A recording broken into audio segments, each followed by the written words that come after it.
Bismillahirrahmanirrahim.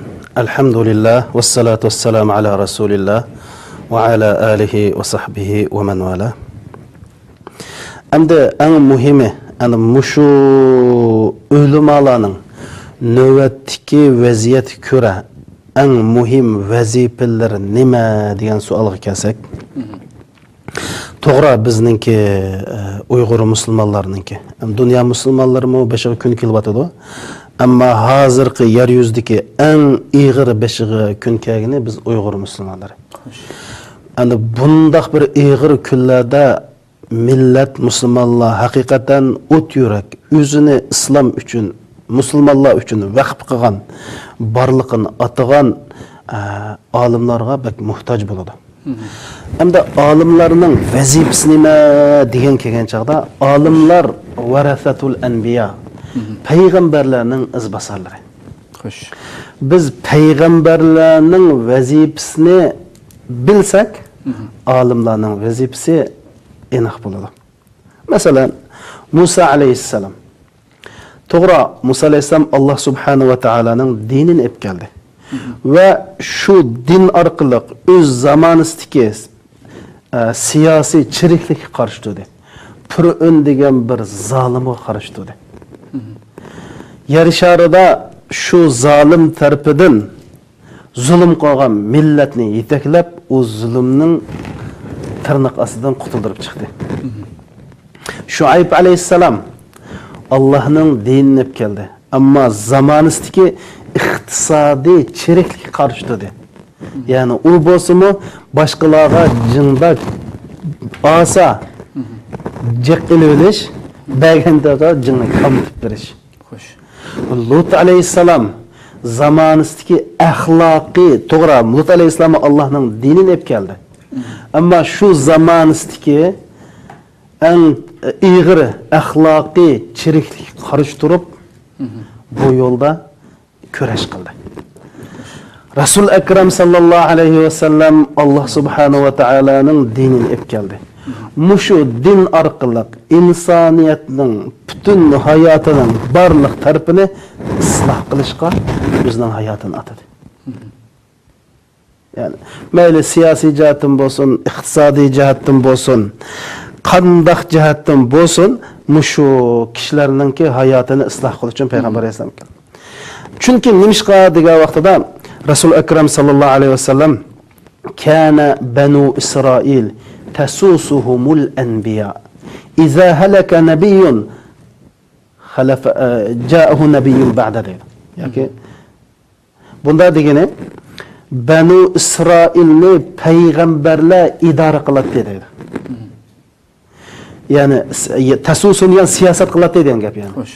Yani peygamberler şu milletinin siyasetini qiladi degan, siyaset qildi degan gap, yani şunu idora qilib, şu milletni yetaklab, şu milletning beshiga kelgan ishlarga sahip chiqib, şu milletni haq tarafga etmangati. Demak, buningdan biz nimani bilmaymiz degan chaqda, şu ulumalar, şu payg'ambarlarningki varis bo'lganlikdan mana şu payg'ambarning şu vazifalari şu ulumaning ustiga keladi. Endi hozirgi vaqtda bo'libmi men texmi buni muayyanlashtirsam, mening ulumalarning eng birinchi vazifasi o'ziga o'xshash olimlar bilan ittifoqini yaxshilab, millatni ittifoqlashtirish.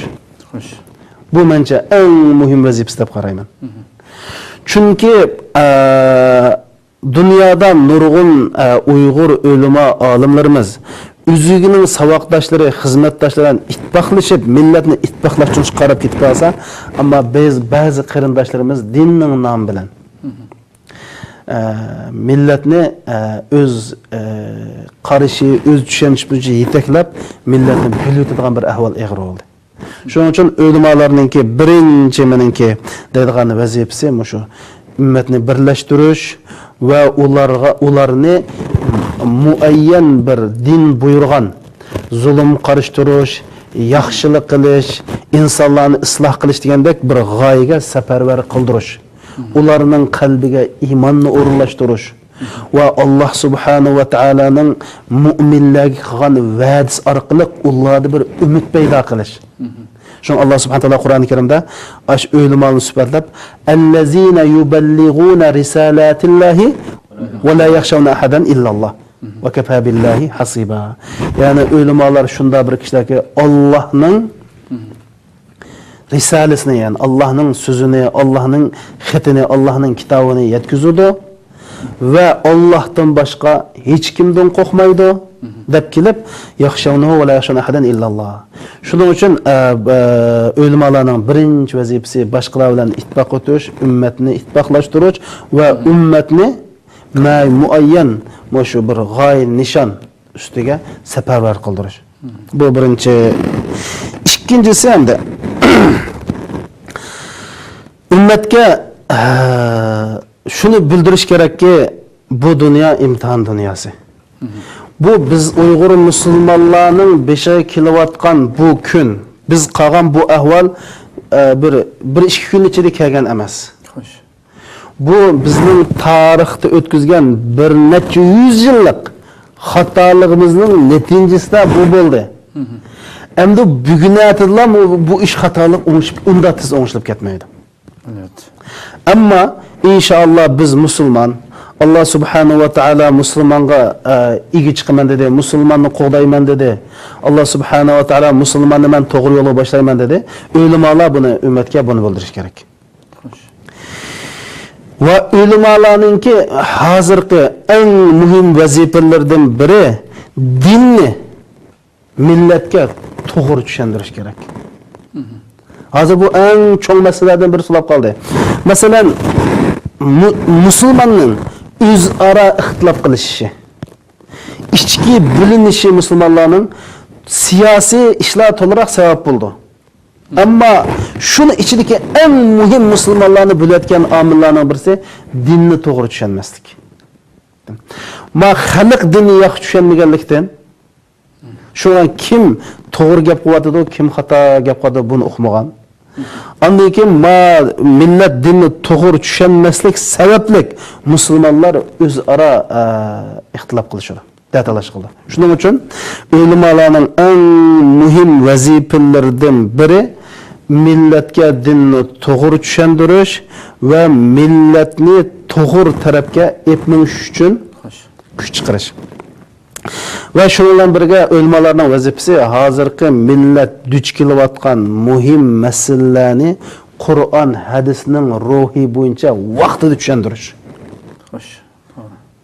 Millat duchayotgan siyosiy, ijtimoiy, iqtisodiy masalalarni o'limalar o'tib ketgandan keyin andan unda qo'yadi. Chunki aqlli odamlar deydi.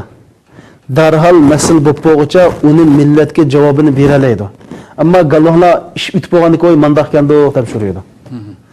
Millet darhol bir iş duch kelsa, o'limalar darhol bir beshini akilib, "Ma bugun may duch keladi." Masalan, hozir vatanda duch kelayotgan masalalar, chet elda duch kelayotgan masalalar, chet elda ijtimoiy iqtisodiy jihatdan duch kelyapti.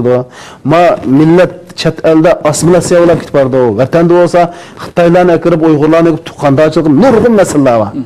Mushundaq masalalarga o'limalar darhol qiziq nuqta masalalarga vaqtida javob berib, millatni to'g'ri tarafga etmeniş kerak. Yani millatga yaqin turish kerak. Millatning dardini yaqindan anglash kerak.